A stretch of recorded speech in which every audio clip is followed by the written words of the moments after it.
English team की दूसरी innings में इंग्लिश टीम मुश्किलात का शिकार। 20 रन पर 3 बैटर्स पवेलियन लौट गए। पहली इनिंग में पूरी कौमी टीम 344 रन पर आउट हुई थी। 77 रन की बढ़तरी हासिल।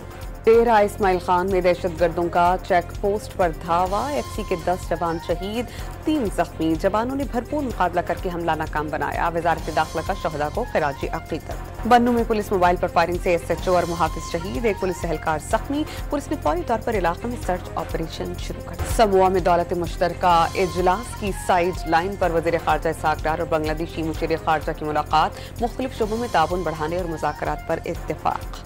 सुबकदोश होने वाले चीफ जस्टिस काजी फैज़ ईसा के एजाज में फुल कोर्ट इजलास। नामज़द chief justice, attorney general of Pakistan और पाकिस्तान बार काउंसिल का खिदमात को खराज तहसीन। जस्टिस मंसूर समेत 6 जजेस की जानिब से बॉयकॉट किया गया।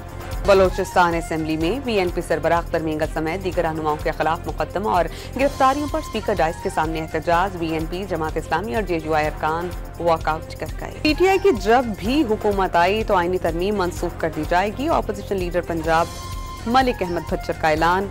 जल्द बड़े पैमाने पर एहतजाज की कॉल देने का इंदिया। सिंध में बच्चों की तालीम और तरबियत पर खुसूसी तवज्जो दी जा रही है। बच्चों की तालीम के लिए जदीद टेक्नोलॉजी इस्तेमाल करना होगी। वजीर आला सिंध मुराद अली शाह का कराची में डाउन सिंड्रोम कॉन्फ्रेंस से खिताब। मुल्क में पोलियो का एक और केस सामने आ गया। लोरा लाइव में बच्चा पोलियो से माजूर हुआ। रवां साल मुल्क में केसेस की तादाद 41 हो गई। और हफ्तावार महंगाई में मामूली कमी के बावजूद 13 अशिया ज़रूरिया की कीमतों में इजाफा।